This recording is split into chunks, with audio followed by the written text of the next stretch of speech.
direct damage because all they have for direct damage is Mancrick and then Penflinger's Wicked Stabs, right? And that's very limited, so if they can't get early pressure, early damage, doesn't matter. But this matchup's a little different because this matchup's all about taking control of the board, right? It's entirely on board pressure, board presence.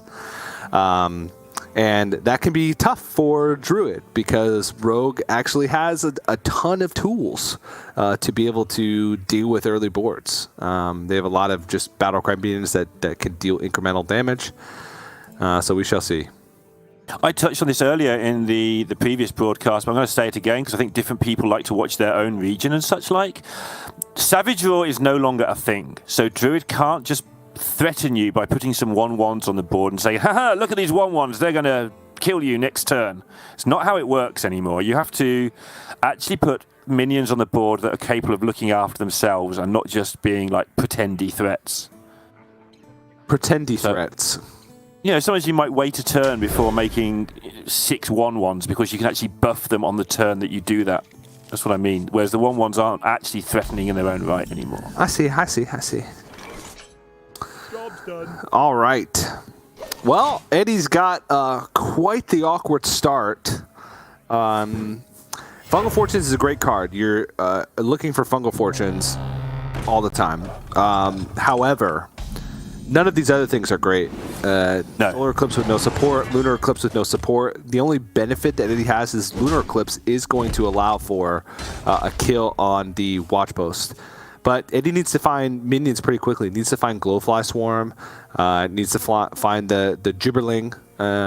Something to make a board because Lunar's just going to keep pressing this board advantage and the cost advantage, and Eddie having to spend so much time sinking damage into this far Watch Post. Yeah, and he really does. The whole point of this Druid deck is it's cheap and efficient. Yeah, you see his reaction to second Watch Post. I think that I'm guilty of this as well, that Watch Posts don't feel that bad most of the time because most people can just either ignore them or easily get rid of them.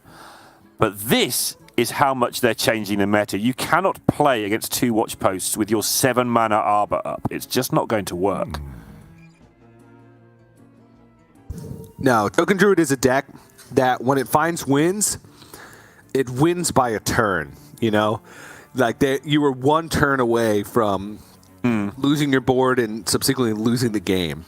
That's what it feels like. And the Watch Post just makes it so that those turns come 1 turn later, which means there's your window, right? There's your victory window gone. It's already a deck that doesn't win that often. It's a 4th deck that's meant to be in there to try and beat Mage, right? But I think like in these situations against Rogue, which is a much stronger tempo deck, it's a lot more difficult. Now Eddie has to make the decision: does he just Fungal Fortunes and take the +3 cost on the spells that he's getting from this far Watch Post, or does he try and actually kill this Watch Post before Fungal Fortunes come out? But he doesn't even have any guaranteed way of killing the Watch Post, even with the Thorngrove Sentries played onto the board. Yeah, I was going to make the point there. He kept 1 card in his opening hand. It costs 3 mana. He played nothing until turn 3, and then he didn't play the 3 mana card that he kept in his opener because it was useless because of what his opponent had been doing. So absolutely, completely and utterly shut down in this early game. Doesn't mean it's over. You kind of get 1 or 2 goes at it with Druid, no matter when you do them. The problem is the later you do them, the easier it is for your opponent to deal with them. Yeah. That's a fact. Efficient is sufficient. Luna hasn't. One of the downsides of Watch Posts that I think people do miss is you're not doing anything when you're playing Watch Posts. They're kind of like ice blocks. It doesn't deal with the problem, it just delays the problem. It's done a very good job of that right now, and you'd imagine this Swindle will refill Luna's hand enough to get her on the board with a lot more going on. But for now, all they've done is slow things down. This is brutal. This is just brutal. 4 mana Fungal Fortunes. There goes the Gibberling and Nature Studies. Yeah, You'll go. Just tilt factor alone makes me want to see Eddie just scoop this game. I'm rarely an advocate for that, right? There are small chances for him to win, but if he sees that Luna has a very impactful turn this turn, it's going to be very difficult for Eddie to piece together something. He can't even play Glowfly Swarm next turn unless he picks up Lightning Bloom, because Lightning Bloom costs 1 and give him 2. And overload him for 2. What a card. And overload him for 2, and then Arbor Up would still be far away. But bad coin. Let's just put it this way: if Eddie wins this game, it's somewhat of a miracle. Field Contact plus Swindle here. We'll draw 3 cards for Luna, plus 1 mana remaining, and Eddie knows that this is going to be a rough time.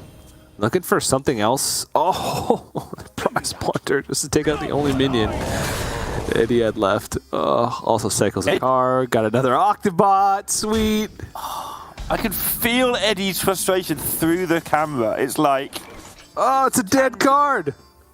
That's literally a dead card. I like how he hovers nothing. over, just in case we miss the point that it's a terrible, terrible draw. That card right now reads, summon an extra Gibberling if you have a activated Gibberling. Yeah. It's just a filler spell. Well, he could... I mean... Wild Growth.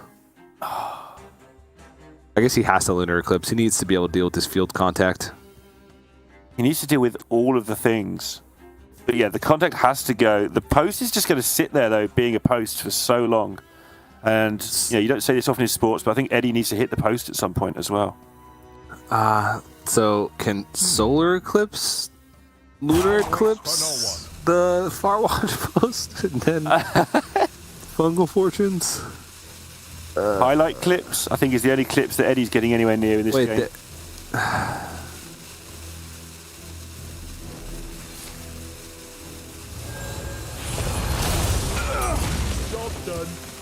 All right. +3 on these cards, too. Right.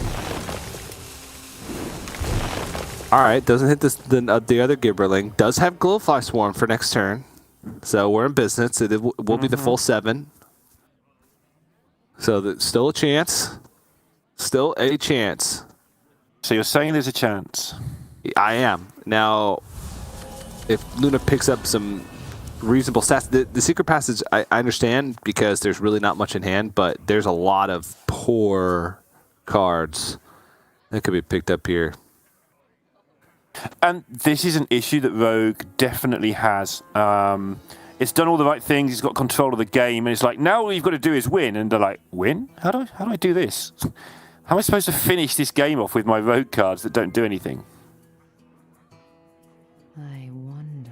Tough decision here for Luna. Kazakus looks good, but she must be aware that next turn she is getting Glowfly Swarmed. So she needs to make sure that if Kazakus does it does it quick enough. And yeah, she's just going to go for the wider option, the immediate tempo. And you pick up the 2/1 with Shadow Step. Yep. This is great. She's just fully aware of exactly what's coming her way in the next turn. Yeah, Kazakus, I still could have seen some merit to Kazakus and then still just Shadow Stepping the Prize Plunder. You wouldn't get a Penflinger because she doesn't have many spells on the other side. Just a Wicked Stab. But maybe that's what she thinks she needs to be able to deal with it. All right, Gibberling at 2 mana. It's not great. I mean, none of this is great, right? Like, you'd expect to play your Glowfly Swarm and give it some sort of buff with your Innovates right now. But unfortunately, your Innovates cost 1 and your Power of the Wilds cost 3. And it's your Arbor Up is just never upping any Arbors ever. It's just a nightmare for Eddie. But he has got a board for now.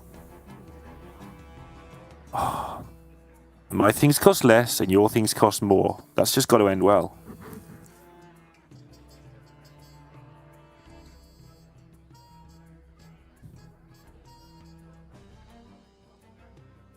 Luna's got to go. I was thinking that if she's going to fling some pens this turn, she's going to make this decision now and just do something. Because otherwise she is going to time out. This is a slow animation. I liked where Ed was at the beginning there and penfling the Octobot and then field contact and start drawing cards. That's what I thought the play was going to be. One of the skills, I played quite a bit of Battlegrounds over the last month or two. And one of the skills you learn there is sometimes you just have to make, if you're torn between two close decisions, just make sure you get one of them done. And that's what Luna did there in the end. She realized she was running out of time and just sort of made one of the two choices. Yeah. Just to get on with the turn. Yep. I like where the turn ended up because the cards in hand are still cards that are actually do have a lot of value with Octobot activation. Like she didn't end up playing the field contact, so field contact being discounted, especially with Penflinger. Like you start a chain right off the bat and can keep drawing cards and bring back the Penflinger. Eddie, I think honestly, the strongest play you can make here is just to Arbor Up. It's the most development. Other plays might involve like a Gibberling Solar Eclipse plus Power of the Wild, but it would give a similar amount of power, similar amount of board, and those cards are more flexible, whereas Arbor Up is not.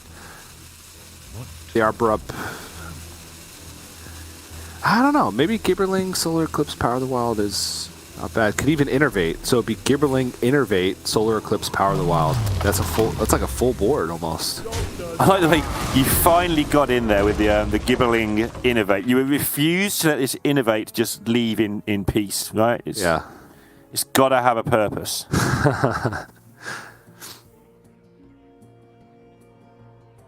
This is the first time really that Luna's now almost got sort of clear daylight. She's dealt with the first wave of minions, and she can seriously consider playing Kazakas and just getting the 1-mana golems, because they'll still be kind of probably quite scary. 1 damage to all the enemy minions would be a big deal right now. It'd allow her to clear really easily. Weirdly enough, I wouldn't mind a Secret Passage here as well. So many. Like Penflinger Secret Passage. Try and find some ways to clean up. But again, this is rope. It will start to burn any second now. Yep. Will she get the 1 damage to everything if that's the one she's going for? She gets the buff to all her minions. It's basically the same thing. It allows her to clear quite convincingly here. And have stuff on the board afterwards.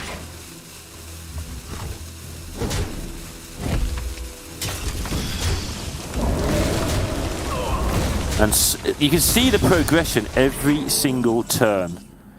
Each turn that ends, Eddie has nothing left, and Luna has just got 1 or 2 more things left over. Slight power buffs every single time around. Yep. It's going to be another wave, though. Innervate is literally summon a Gibberling here. And then Adorable Infestation, Solar Eclipse, Power of the Wild.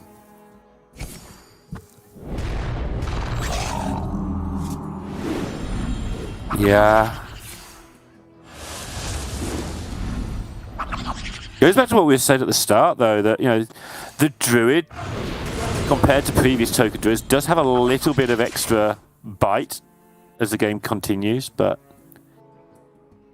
if this lot gets cleared up, then the bite is starting to run out. Too quiet. And all the trees will have left will be their bark.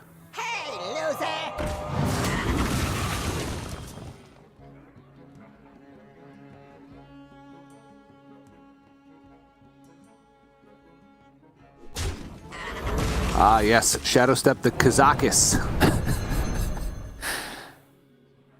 Eddie's reactions. He's not enjoying this game of Hearthstone is my considered assessment of this situation. Rush. Yeah, you take Rush and see what happens. But she got the +1/+1 as well again. I'm not sure how that filters through this time. I think it's still good. Yeah. Choose soon.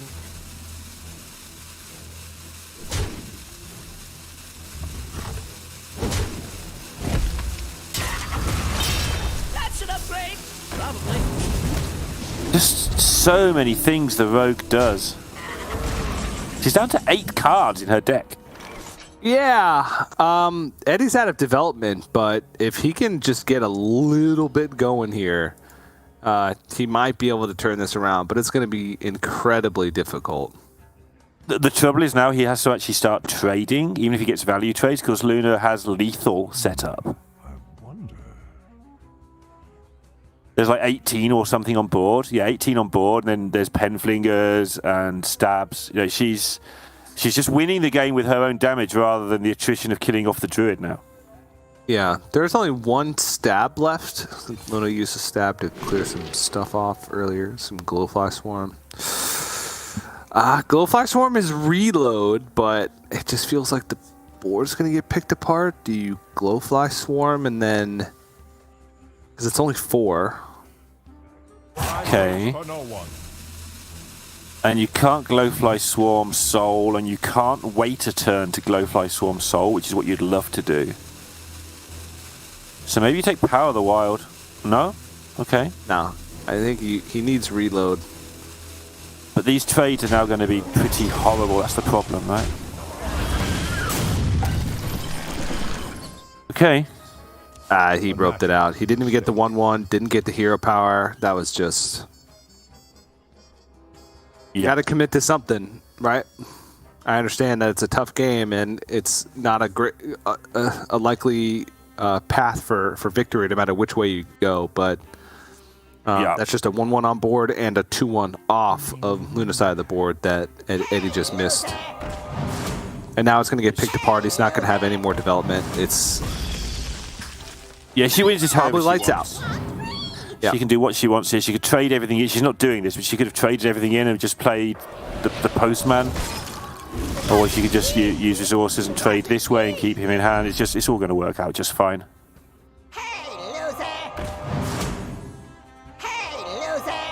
I have a feeling she's done more damage than was lethal so far this turn as well. I don't think she's missed it, but there's a lot of damage gone into minions this turn. It would have needed to be 9 damage to face, which was I think she's done 9 damage to minions though. No, sorry, 9. But she did 9 damage to minions using like brain freeze, which can't. Yeah, okay. Yeah, that's fair. Needed to be 11 damage to face. There was a wicked stab on the other side, but there wasn't enough board space to do it all, I don't think, because she wasn't on 10 mana yet, only on 9 mana. I think that was clean, right? That was just, obviously the watch post made it a little easier to navigate in the early game because she had way more time to work with, had time to piece together resources, draw cards, to be able to have the tools to deal with the glowfly swarm. But it was done very cleanly, and one thing about Token Druid is, yes, you should overreact to the board. That's the only way they win, is by having something on the board. It doesn't matter how much damage you're pushing to face, just use all the damage you have to take as much minion pressure off the board as possible against Token Druid. And that's exactly what Luna did. So kind of a textbook showing there. And a rough game for Eddie.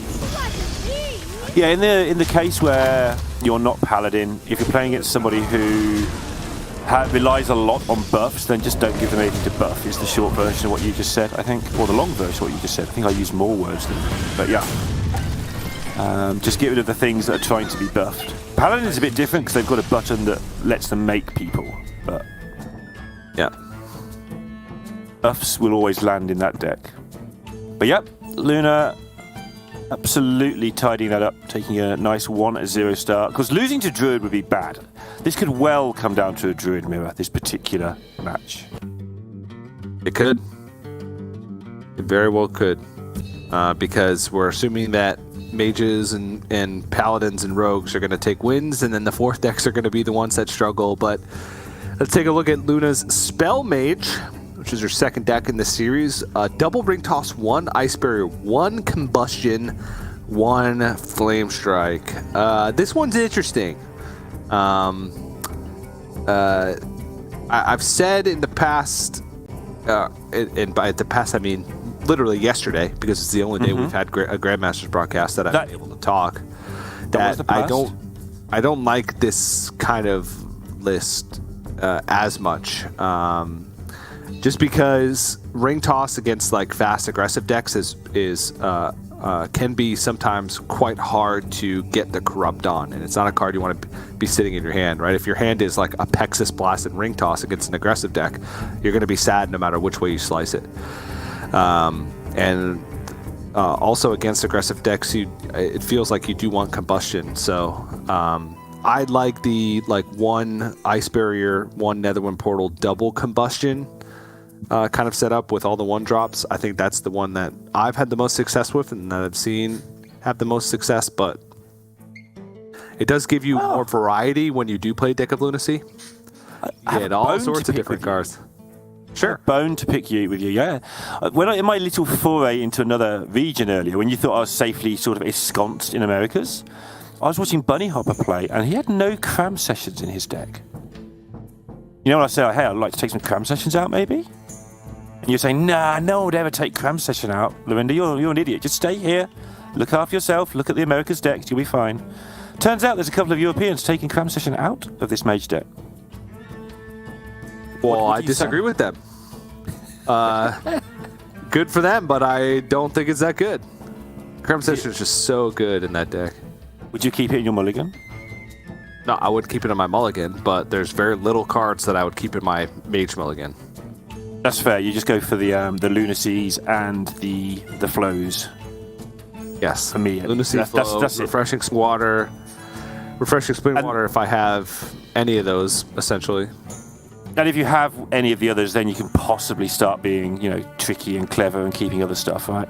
Then you can consider keeping a font to get some minions or something. But yeah, it's really interesting. Bunny Hopper, he took out Cram Sessions. Did he win? Nearly.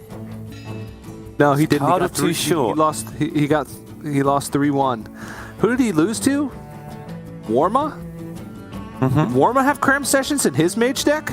Oh my goodness. He may have done. I'm not sure. I didn't notice his mage deck. He did. He did have 2 Cram Sessions in his deck. Coincidence? I think not. I mean, the proof is there in front of me, in fairness. I think I have to concede. I recognize this from Sottle. I've learned just to concede, let TJ win the game. I mean, usually with Sottle, I just make stuff up, but that's actually true that Bunny Hopper did Warma.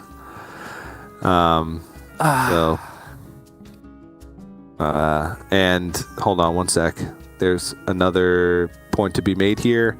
Yarla, the other player who did not put Cram Session into his deck, his mage got 3-0'd. He didn't win. He couldn't win a deck with mage, with the most powerful deck in the game, aside from Secret Leader Paladin. He couldn't win a game.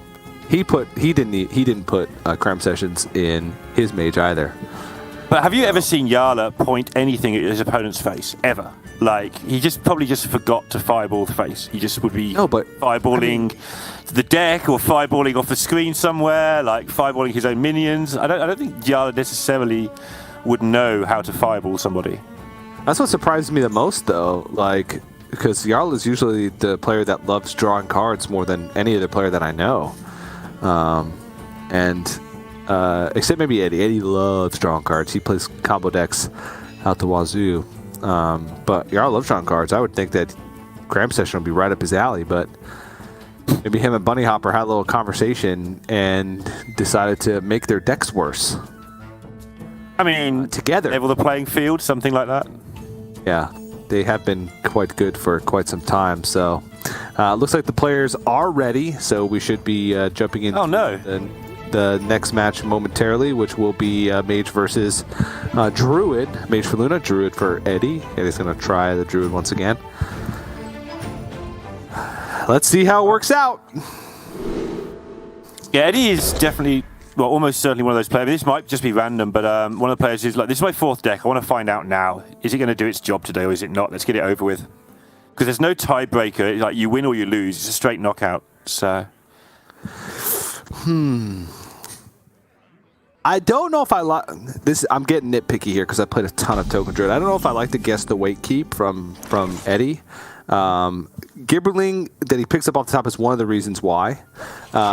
With Fungal Fortunes in hand, I think Guess the Wait is redundant. With Fungal Fortunes on the play, you'll already have enough spells in hand for Glowfly Swarm to be impactful. With Fungal Fortunes in hand, I'd like to look for like Nature Studies to be able to get Fungal Fortunes out on 2 to then try and get Glowfly Swarm ahead of the curve on 5. Again, nitpicky, but... Serious question, just for once in my life. Yeah. Why did you play a lot of Druid? Is it because you thought it was good, or you thought it was one that you needed to prepare, or you just enjoy it, or what? It was why, testing. Why Druid? It was testing. Oh, Deck of Lunacy! Spending all this time talking about Druid, but none of it matters.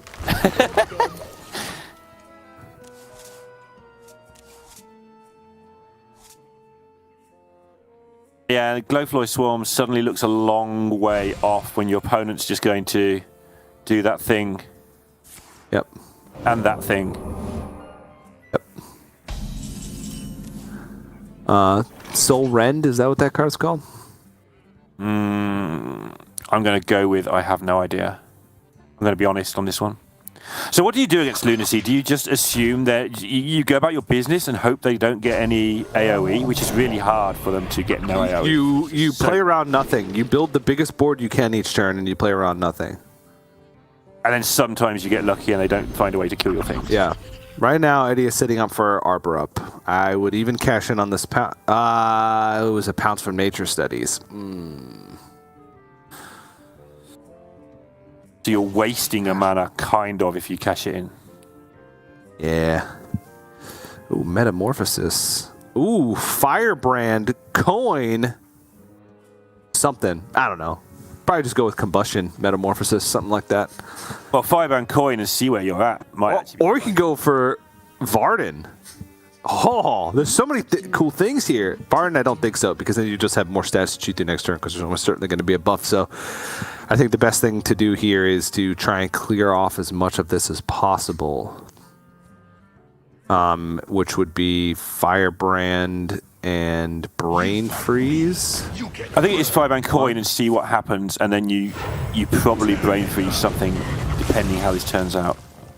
Yeah, but if you Firebrand Brain Freeze, you guaranteed take off all but one minion. Right. Right? It's either a Gibberling or get rid of a big one. A 1/1. Yeah. Whereas this, it was all, the damage was spread apart, so Luna had to ping one of these down because Brain Freeze was inefficient. The plus side is she still has a Brain Freeze and has killed minions, and she can kill a bigger minion. The downside is there will be a bigger minion. This is quite the conundrum. But the upside is she's got the Metamorphosis and a Brain Freeze next turn. Ah, yes. I kind of want a Glowfly Swarm here and set up for an Arbor Up again. If I Swarm power, just fill the board. Trade in the Gibberling, then Glowfly Swarm so you get all 6. Keep the taunt.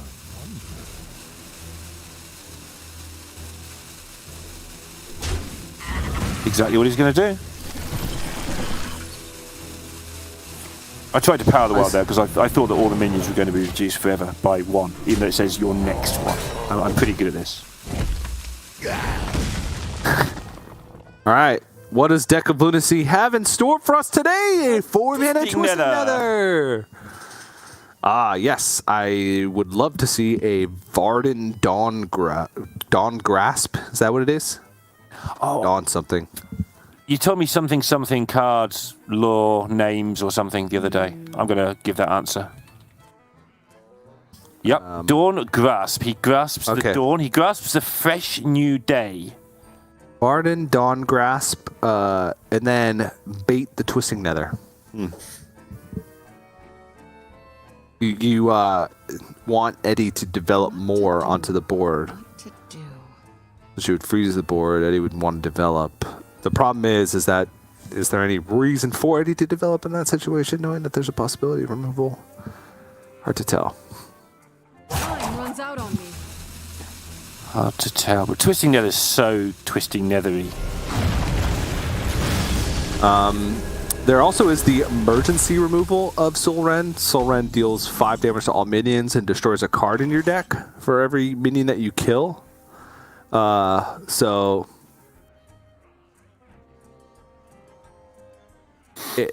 if Luna's like absolutely in a desperate situation, it doesn't even have to be a desperate situation actually, because her deck is Lunaseed. It's a Lunacy deck. It's and as long as she's not going to fatigue, it doesn't matter which cards she burns, because those cards may not exist, because the cards could be anything.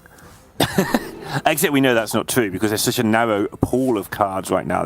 You've got a good idea what cards you might have. They still could be anything. Yeah. And Eddie, this is the problem, isn't it? You just eventually end up making fewer and fewer things. Time waits for no one. Has the choice to Glowfly now or save it?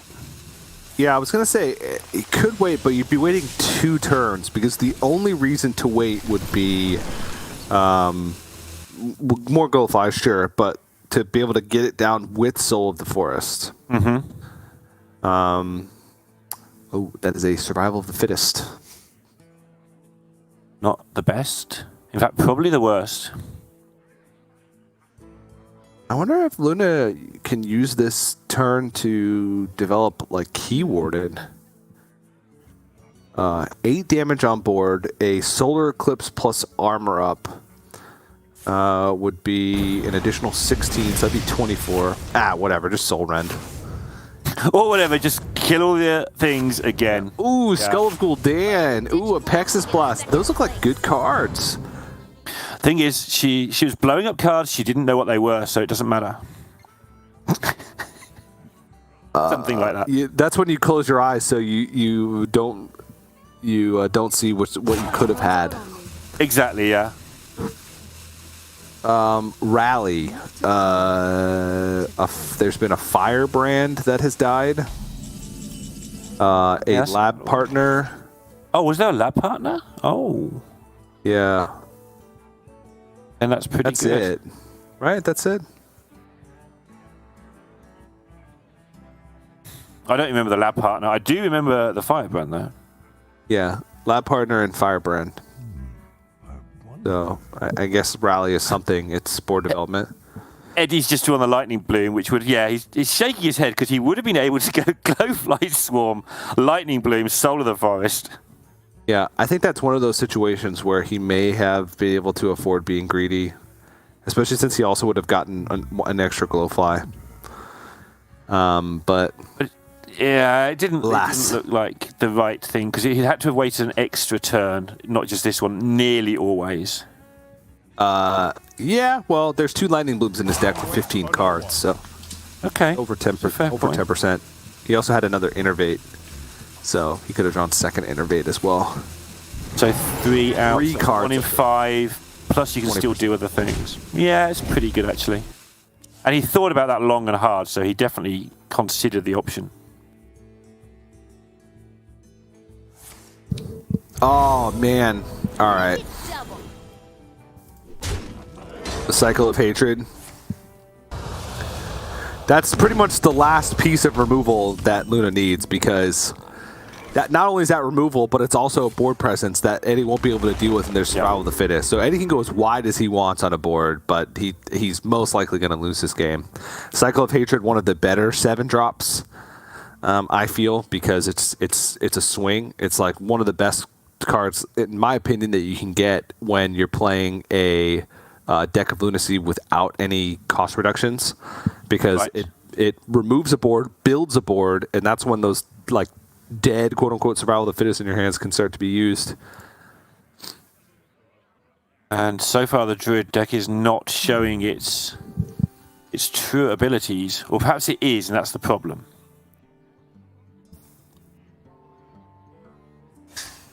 Now we're in this position where you're on the defensive as the Druid. Never ends well. Time waits for no one. Eddie does have a chance to build sort of one last mini board here. And Bloom a hero power. Ah, my favorite play. And this is an easy cycle of hatred for Luna to set up for lethal. Is this lethal by itself? There's 5 damage on board, plus 8, 13, plus 5. Not quite lethal. It's very close. There you go. I told you there's a lab partner and a firebrand. I knew. Or just combustion. This also works perfectly fine. I think Luna could almost have just picked cards from her hand at random and played them in a random order at the end there and probably still won the game. Yeah. Well, these have been a couple of brutal games for Eddie, getting watch posted into oblivion in game 1 and then getting Deck of Lunaseed into oblivion in game 2. The only thing that can make this the full Forged in the Barrens week 1 sweep would be Eddie getting just absolutely blasted by Sword of the Fallen in Game 3, because I feel like those 3 cards defined the Week 1 metagame: Deck of Lunacy, Sword of the Fallen, and the Farwatch Boast. But fortunately for Eddie, there is no Paladin, because he banned it. So it reminds me of that game last night where Language Hacker got the double Ogre against Weapon Rogue, and that was just the end of the game from turn, from the mulligan. The game just ended. It wasn't a game Hearthstone took place. Feels a bit like that for Eddie so far today. Yep. Now, one thing going for Eddie is that Luna also has Druid, which is her weakest deck by far against Eddie's lineup, because he's got tempo decks left. It's like how you mentioned it. This may come down to who wins the Token Druid Mirror. Whether or not that happens right now or happens in game 4 or 5, I feel like the Token Druid Mirror is the pivotal point, right? Is the most important game in the series. Yeah. Would you like the coin or not the coin? You want not the coin, right? No, you want the coin. You want the coin, it works out that way, okay. Yeah, because coin makes Gibberling stronger, you get an extra card in the mulligan, also your Glowfly Swarm comes out first. Yep. So, coin, good. Yeah, no removal, so yeah. Okay. Yeah, there are some differences in this lineup, very small differences. It is the guidance tech from Eddie. Luna's playing the traditional list, the most popular list, like the list if you search on HS Replay will have the highest win rate, right? With Pride's Fury at that 4 slot, the +1/+3 to all minions. Eddie's deciding to play Guidance, which is an interesting card. You discover 2 options of cards, right? And 2 spells, and you can opt to either take 1 of the spells, just you get a spell, or take 2 and you get both of them and you get overloaded for 1. So a very interesting card that I think I'd like better, because you can use it to find additional resources when you run out. Pride's Fury seems to be dead in the hand a lot because it's quite an expensive buff card, and it makes your Gibberlings more consistent in early game because it's another 1-mana spell, and you can keep that chain rolling if you start hitting even more cheap spells. But Eddie is going to switch it up and go with Weapon Rogue instead. Which is a matchup I just have barely seen at all. It feels like there's very little interaction between the 2 decks, and it's a race. It's going to be my initial guess on this one. Yeah. The biggest thing is for Eddie, calculating around lethals, right? Mm-hmm. Like when you have to actually kill minions to play around certain breakpoints, because outside of crazy plays with Lightning Bloom and Innervate, the actually powerful buff plays are pretty telegraphed, and you can count the mana for them and the discounts for them. Also, Thorn Growth Sentries become even bigger, but of course. But like the timing of the Thorn Growth Sentries is crucial, right? You want to be able to block that bit of lethal damage. Another thing is the Cloak of Shadows in Eddie's Rogue deck, because that is the ultimate bait. Because, like you said, it's a race. Luna's going to be trying to set up lethals turn after turn after turn, build these boards that can't be dealt with. But Eddie has that kind of I win card of, hit you, Cloak of Shadows. You can't interact with my hero anymore, and you have essentially a free turn of setup. As long as you're doing it in the right order. Because the first time I played Cloak of Shadows, immediately after playing Cloak of Shadows, I attacked with my weapon, which brings you out of stealth and makes the card completely useless. So PSA. Pretty sure everybody does it once. I hope everybody does it once, because I was incredibly embarrassed because it was a one game. But it's not like Ice Block or I don't know how in the past where it's just I'm immune next turn. What was the card called in Paladin? Oh, timeout. Sure. Like it was like it's like timeout, and then I just smacked him, got out of stealth. Whatever. I think I would have done exactly the same thing. I assume that's in there mainly for the mirror, to be fair, but it's going to definitely operate fine in this particular game as well. Oh, it's also can be good against Mage, because a lot of times Mage will want to race you if they're not playing Deck of Lunacy. Doesn't prevent. I feel it's a little redundant against Mage. I get your point, but if you're playing it, you should have killed them already. Sure, but it does buy you one extra turn. Not the greatest opening hand from Luna. It does have the Thorn Growth Sentries, but literally nothing else to develop a board or draw cards. And Overgrowth is the selection, which not really going to help her get onto the board. I mean, maybe help get the mana to accelerate towards Glowflies, but yeah, it's weird. It's a strange hand. That's one thing this deck doesn't do often, is whiff like in this manner. It whiffs in other ways, but very rarely whiffs with absolutely no minions to put on the board at all. Bloom Overgrowth.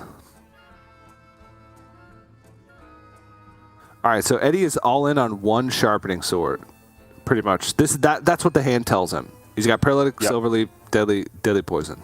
So I want to dagger up, then equip Self-Sharpening Sword, because I don't want to waste any attacks from the Self-Sharpening Sword on a non-buffed attack.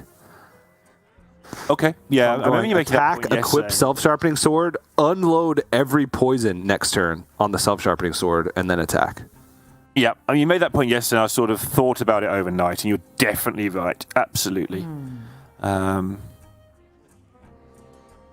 Unless, I mean, maybe he's thinking about specific breakpoints or things, but it's a bit difficult this far out to know exactly which other poisons you're going to draw and such like, so it's very hard to get, exact breakpoints. Beautiful. If, for instance, you thought you were going to kill them by doing the extra 2 or 3 damage from the sword over time by attacking straight away. Yeah.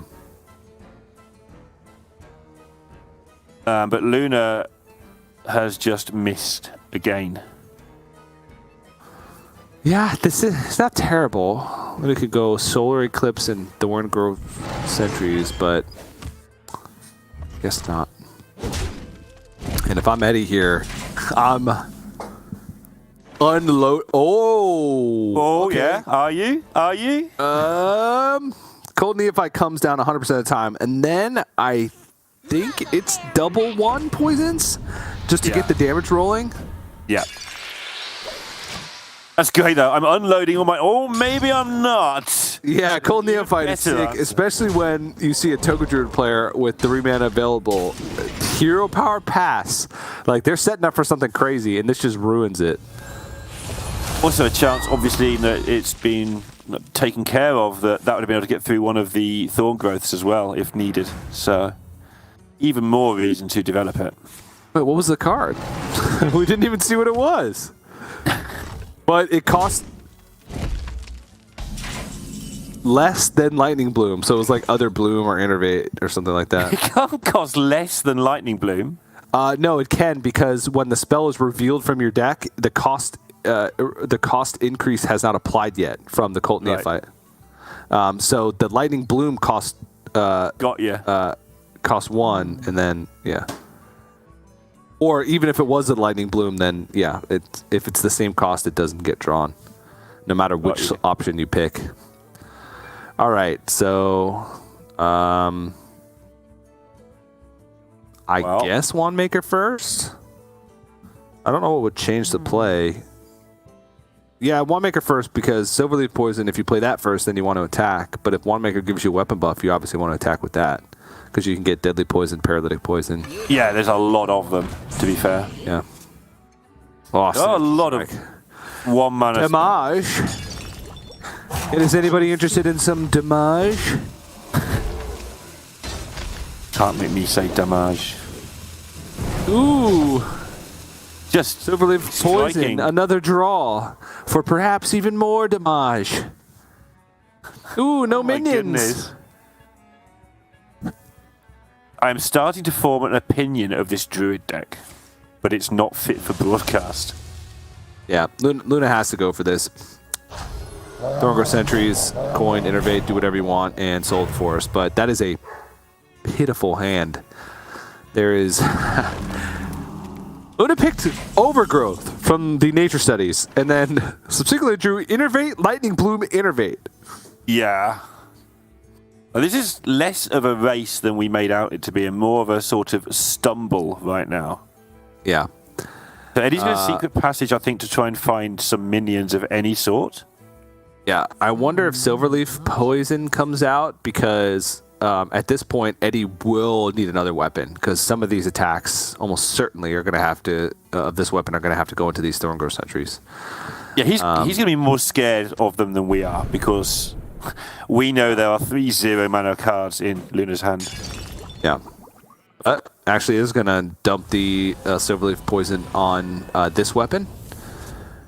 And Secret Passage. All right, Swindle. More card draw. Cult Neophyte. That's something. Wicked Stab. That's a damage. Choose soon.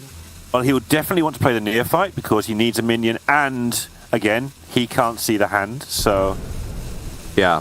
Swindle, That's dump the Sinister Strike, Cult Neophyte, and Swing. The Swing's going to draw 2 cards. Yeah.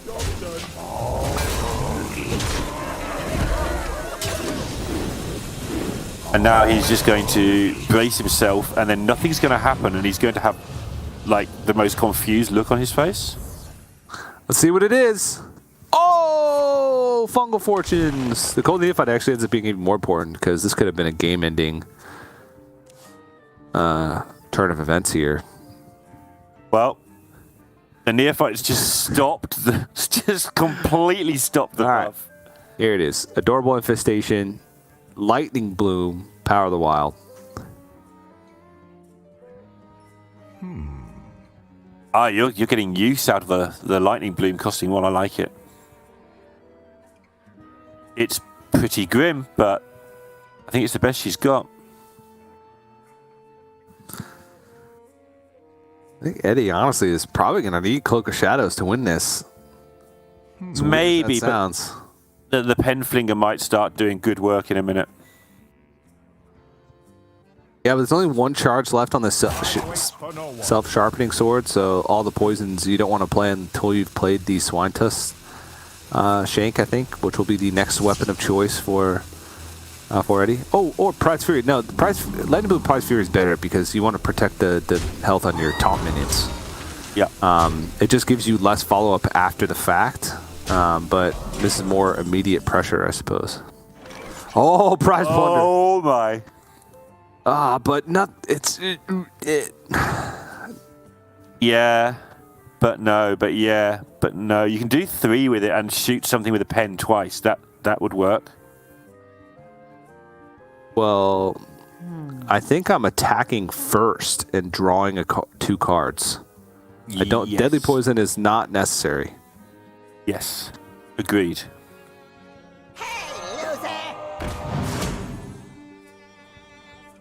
I hate it. I'm not a fan. I'd have trusted the deck to Well, rather than okay. trusting. I don't know. There's just so much cheap stuff left remaining. This is Eddie's deck. He's got 2 cutting classes, so he draws 2 cards. He draws 2 cutting classes with the Silverleaf Poison. He's got a preparation. He's got 3 cards that cost under that amount of mana. I guess if he had picked up cutting class, he wouldn't have been able to play it because he would have already swung with his weapon. But he could have Swine Tusk Shank, then Deadly Poison, then Secret Passage, and still had enough mana for cutting class. So Oh no, he pushed the damage. This is the Gets it face. He gets it face. because he picked up the second prize plunder. Yeah. I just looked at that list and I had already thought that he'd used the prize plunder. All right, never mind. Eddie's the sickest player alive. Apparently so. Yeah, because I thought he only had one prize plunder left, so I thought that attack was going into that taunt no matter what. But obviously, Eddie knew what he needed to do. He knew that if he had to sink that 7 damage into a taunt minion, that he probably wasn't winning the game because he'd have to reset on a Swine Tusk Shank and put poisons on that instead. And he just didn't have the time to be able to do that. Problem is now he's still a little bit of damage short. I'm going to bring up the remaining cards in his deck. Luna here really just needs to set up the biggest board possible. These are the remaining cards in Eddie's deck. Direct damage is limited to the Wicked Stabs. Yep. Has Cloak of Shadows, which buys him a turn. Cutting Class, which can draw some cards, but Wand Maker can get Sinister Strike. oh, Wicked Stab. Oh, there you it can draw the is. stab, and that's the end of that. Easy. Yep. Well, good. You've got some explaining to do. Yeah. So that I mean that was. I honestly think not many rogue players are going to win that game. I lose that game, as you probably heard. I'd lose that game too because I would have taken my 2 draws and just hope to get there after the 2 draws with the Silverleaf Poison. But Eddie knew that he probably wasn't winning the game if that happened, right? Because Luna's still on 15 if Eddie does that play. And so he knew that he needed to hit with 12 cards left remaining, hit the second prize plunder with 4 of those drawn, so a third of the time he hits that prize plunder and is able to push through that taunt. Cutting Class also that's where the merit of holding on to the swing first to secret passes into Cutting Class, because obviously if you swing first then you don't have a weapon anymore, so Cutting Class is full cost. So overall I think Eddie played that game as about as good as you could have hoped. And I honestly think Luna did too. The Overgrowth, assuming that you're going to draw gas, right? Overgrowth is a decent pickup because it allows you to build bigger boards faster. She just had a terrible draw early on and did what she could with it, but that's the nature of Token Druid. Wow. Shot. But yeah, it may have looked like Eddie had more time, but he absolutely didn't, because Luna had drawn every bad card in her deck. She was going to start rapidly winning that game from that turn onwards. But Eddie's queuing up the Paladin. Now, it will be into the Druid again, so we're still cruising towards the Druid Mirror finale. Ooh, Druid Mirror finale. Love it. The main event. In the green corner to our left. And the funny thing is, Druid Mirrors are terrible. Yeah. They're almost always blowouts. They're always blowouts. There's never a close Druid Mirror. As soon as one Druid takes control of the board, that's it. That's game. They have 0 removal. There's no swipe. There's no nothing. You have Lunar Eclipse. That's your removal. So as soon as one player takes control of the board, if they have any follow-up whatsoever, that's game. So, Damaka Gia last year had to find like 7,000 different ways to say, and they played their cards first. Yeah, at least the entire meta. Last year, there was like, you could discover Starfall. You could put Starfall as a tech card in your deck. You can't do that anymore. There's no tech cards for the Token Druid Mirror anymore.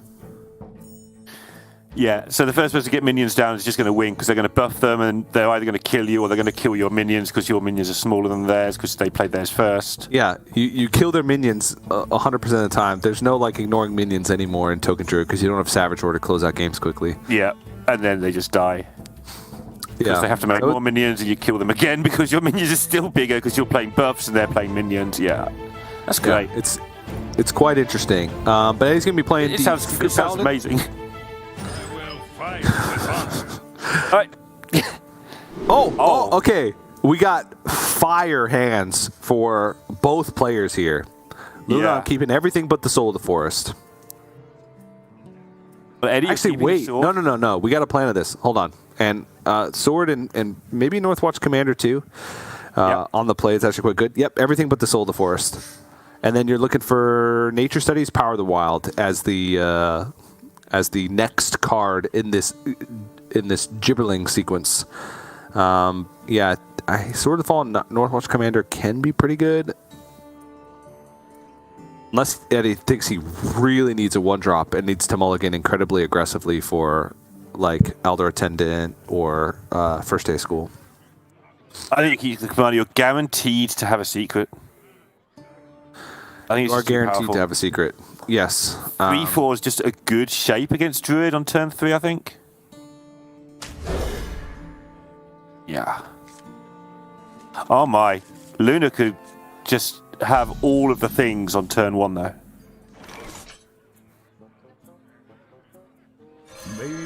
Not the greatest pickup, though, when you throw away Soul of the Forest to get a... Is that a Lightning Bloom? No. Oh, okay, it's a Glowfly Swarm. I saw the blue, and I was thinking, whew. All right, so that would have been... Glowfly Swarm changes things a little bit. Because if you go all in on Gibberling, then you have no backup plan. Yeah. But Eddie 2-kept. And when he 2-kept and he played a Knight of Anointment that was not kept in hand, you can pretty much assume that it's going to be Knight of the Fallen and Northwatch Commander, because you're really keeping Aldor Attendant, First Day of School, Sword of the Fallen, Northwatch Commander. So if you don't go Gibberling now, when do you go Gibberling once the secrets start to roll in and you can't guarantee that Oh My Yog's not going to just backstab your Gibberling when you innervate it? Oh my Yog. Oh, okay. Okay. There's the payoff card. Yep, there's the payoff card. And what was the secret? Was it Oh My Yog? I don't know. Is it going to backstab? It wasn't. Okay. Galloping Savior check? Oh, it was a Venge. It's the worst one in this situation. The absolute worst. I don't think the other coin needed to come out there because the board's going to be full.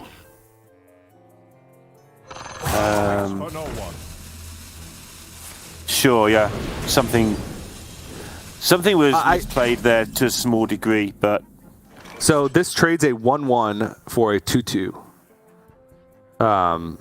But it spends the second innervate to create a 1/1 instead of a 2/2, right? Because if Luna had held on to an innervate, one less Gibberling would have spawned. So that Power of the Wild would have buffed the board, and then summoned the last 1/1 Gibberling. It also would have summoned a Gibberling that was still active. Probably would have been killed off, but it basically innervated to make sure that there was a 2/2 on board instead of the just one extra 1/1. So I can see it because what's innervate going to do in hand when you only have one card? Yeah, but draw Soul of the Forest, and then you'll care. I guess so. Neil, there you go. You found it. At this point, though, is that even going to be necessary? Probably not, but you would like to have that. If you knew you were drawing it, you'd rather have it available next turn for sure.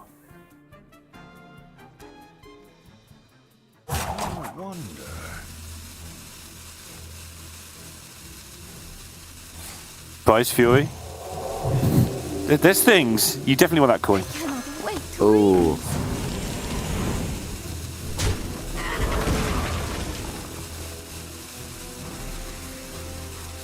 Well, attack something. Yeah, you've got to at least get the secret. I'm surprised Eddie didn't. The amazing horse. I'm also surprised Eddie didn't attack first. Because then it makes the Hand of Adult less likely to draw a secret. Because if he had drawn a secret in that situation, he would have been kicking himself. It might have just been one of those games where you stare at the board and just spend 20 seconds thinking, why? Why is my opponent's board this?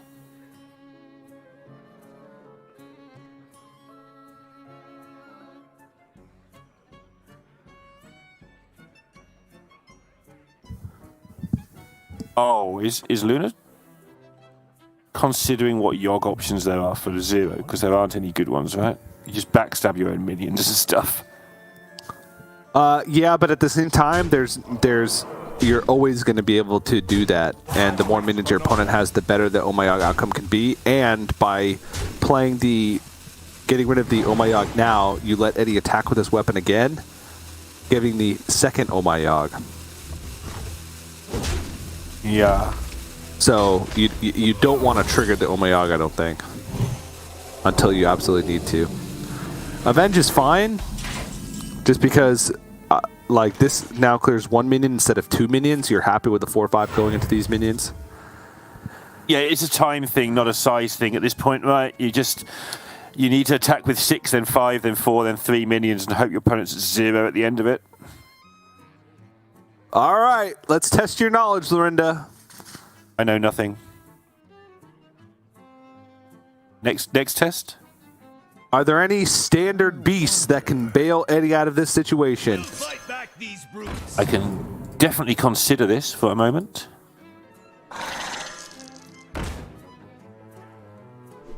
Any beast at all? I can't remember the rules on the web spinner. It's any beast, right?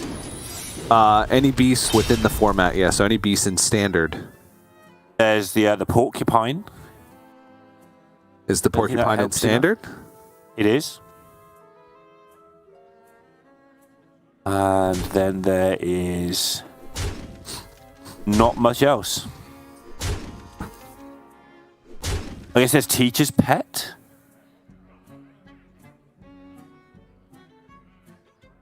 Which could bail you out if you high roll the Teacher's Pet.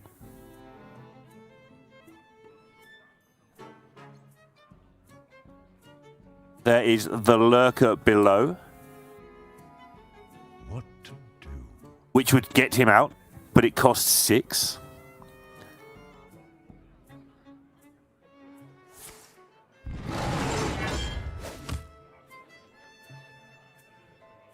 Time waits for no one. And I'm out of ideas. Kent, thanks for your analysis. I tried. Thought that was a good try.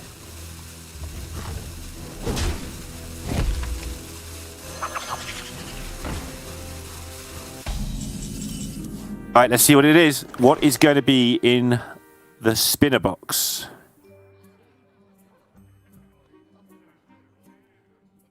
Eddie's trying to work out if there's more things that kill 1 health minions or 2 health minions. That one's not good. The Hecklefang Hyena. Yeah, I don't think that one does what he wants it to do right now. The 2 mana Flame Imp. Alright, needs a buff. See, this is like one of the issues that I'm running with Token Druid. I've had those kinds of starts. Yeah. He killed one of his 2/2s. Good luck, everybody. It's one of those moments. Pex Oh my goodness, where's it going? This is not Oh, he didn't have. He drew both of his Gibberlings. He didn't have any minis in his deck. He replaced his 2/2 with a 3/3 with Divine Shield. Not bad. Actually, yes, bad, but I was gonna say I've been in this situation a lot where I had like the most amazing Gibberling start, but then you don't have any follow up. Like there's no Savager on 3. You have to wait till 5 to Arbor up, which is like your main follow up. So you're not killing them. I mean, Eddie's just home free right now. Like there's no direct damage in this deck. I don't think Luna can win from this position. I don't think it's even possible. Not even possible. Give me a situation in which it happens. Give me one card off the top. 1 card off the top right now for Luna. It's got to be No. Fungal Fortunes. And then into what? Arbor up? Another. The board's going to be gone this turn. I'm struggling, but must move quickly. these are tricky questions. A thorny question even, but even the thorn growth isn't enough. Yeah, I think it's over. I concede. Eddie even has Libra of Hope to follow up. You know, if you were worried about direct damage, which doesn't exist in Druid. Rise Fury. That's what she needed 3 turns ago, 2 turns ago. Oh, man, Yeah. it hurts. So, here we are, TJ, as we prophesized some time ago.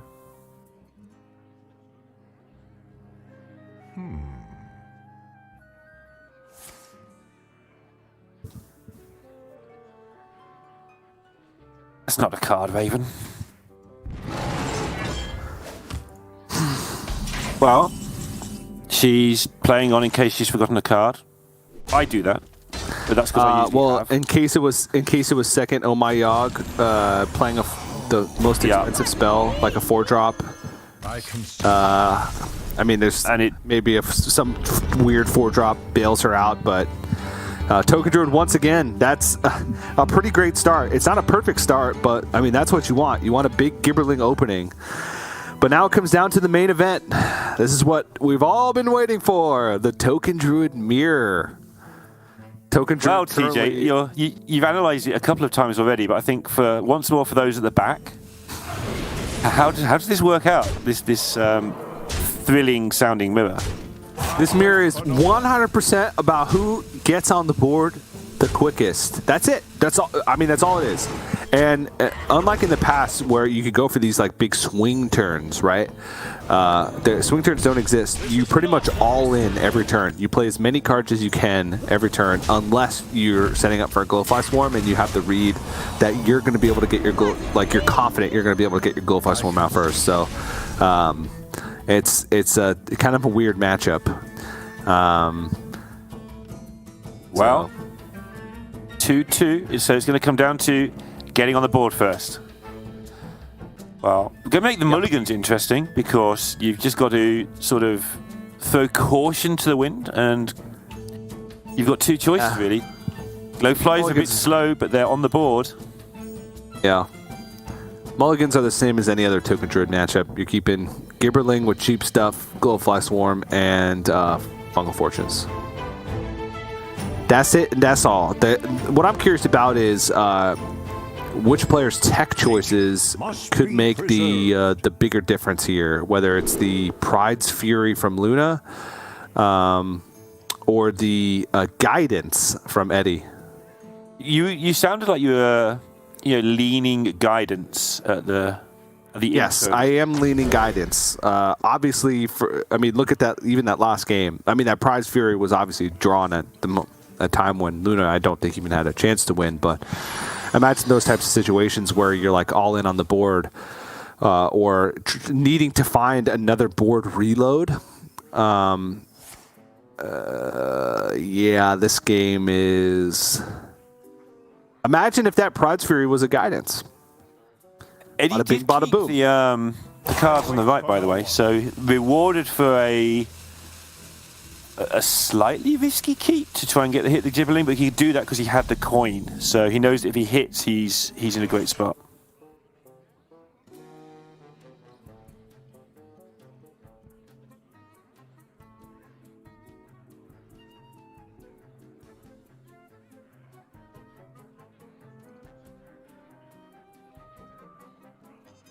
Counting his outs, presumably, like how good is now, how good is next turn.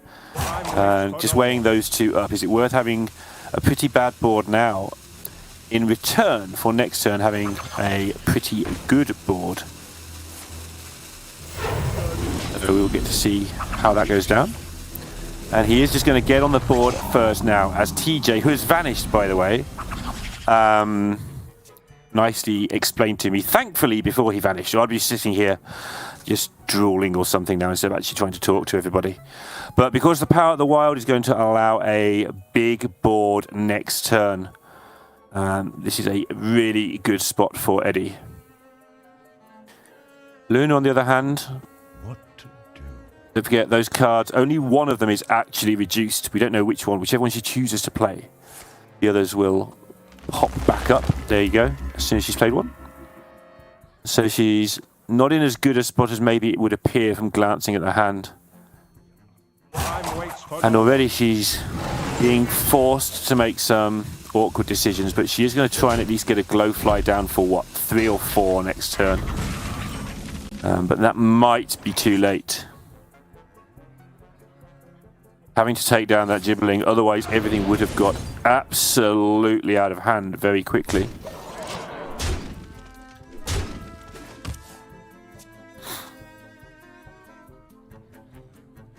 Now maybe she can just turn it around. Head in hand, she tries to make sure she gets this absolutely spot on. Solar eclipse can lead to accidents if you're not paying 100% attention. I wonder.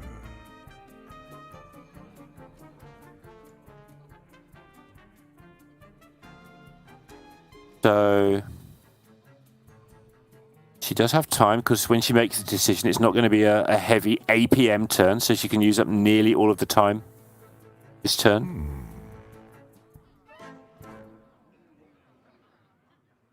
And curious to see how this ends up. Just going to start counting stuff. And can she go one more turn? For no one. She's going to take a lot if she does that, but she can rightfully assume that maybe Eddie doesn't have a lot and pass, and she is going to go with the pass. She's going to have a massive turn next turn with the huge glow flies, but Eddie is already there. He's already on the board. He's connecting for lots of damage, but he can't add to it this turn for anything significant. He's going to fungal, obviously, and next turn will be huge. And Luna probably can't get enough stuff in the way. She could throw out some thorns. She could also hope she can play the glowfly and just doesn't die, which would be the logical conclusion as to what she was doing last turn. And that is what she does. And most of last turn would have been spent counting whether she dies or not here. And as you can probably tell from Eddie's reaction, at the moment, Luna does not die. She's going to go incredibly low on life, but it is not down to 0. And with the buffs in hand, she, in theory, has a chance of fighting back on this board. The lowest of health totals, but it would be safe. She'd kill Eddie in like 2 turns. Should she actually manage to survive here. And this comes back to last turn, where she chose to do nothing against an apparent, very likely 2-turn lethal. She knew that the out was maybe Eddie doesn't have it. And it's looking like she's going to be able to turn this around, which would be absolutely crazy to watch. And I'm back. And hi, TJ. How did you enjoy this game? I didn't even get to see a second of it. There's apologies, it's a big rolling in. There's power outages, so I will do my best to stay connected. But what did I miss? Basically, Luna passed this board on turn 3. Eddie went gibbling turn 1, made 3 minions. And Luna on turn 3 had a choice whether to make a couple of like pretty manky looking thorn growths or to wait, do nothing, go really low on health, risk being lethaled if Eddie had enough buffs. And she did all that. Eddie didn't have enough buffs, and now Luna is going to reap those rewards with this Prize Fury now and turn the game completely around and blow Eddie out, and she's going to take this down most likely. It's been great. You missed the best match of the whole weekend, TJ. Oh, jeez. And it was a Druid Mirror of all things. Who would have expected that? But this don't is a situation. feel bad. Whichever Like, player, whichever player takes control of the board, like this much of the board, right, where it feels impossible to come back from, it's because it is impossible to come back from. As long as you have equal to or even slightly less minions than your opponent, you're going to be in good shape. Here, Luna could go Thorn Growth Sentries, Solar Eclipse, Power of the Wild, and that should just make trades, and then that should wrap everything up. Yeah, you will see in a minute on the replay how she got here. Though it was a long time in the tank where she was trying to work out any way into it, and a combination of maths and sort of hope got her there. I think she knew the outs. And that's why we're here. And genuinely, like, joking aside, it wasn't the best game of the weekend. I was obviously ribbing you a bit there, but it was a really, really good turn. Doing nothing being the hardest thing in Hearthstone. Yeah. Well, that's a rough one for Eddie, because I'm pretty sure that's what, 0-3 with Druid? Yeah. That's a tough one to get through, but I think Eddie put up a good fight. Will have a top 8 to call his own with the points and the rewards that go along with that. I'm sure he would have liked to go further, but it feels right that it was Luna in the end that he lost to, because they've been pretty much at the top since the very beginning of Hearthstone Grandmasters. So, and your prediction of the players who finished first in the group are the favorites has been correct thus far. You're 1 for 1 as Luna takes the first spot in the semifinals. 1 for 1. What a predictioner. Yeah, that's a pretty good prediction. So interesting that though, but also these two have been doing okay with this deck before this. In fact, according to the official statistics guy, Luna in her 2 previous matches was 3-0 with the Druid. Might want to get that looked at, because I don't think that's legal in this tournament. No, so not. Unless it's all 3 against Mage.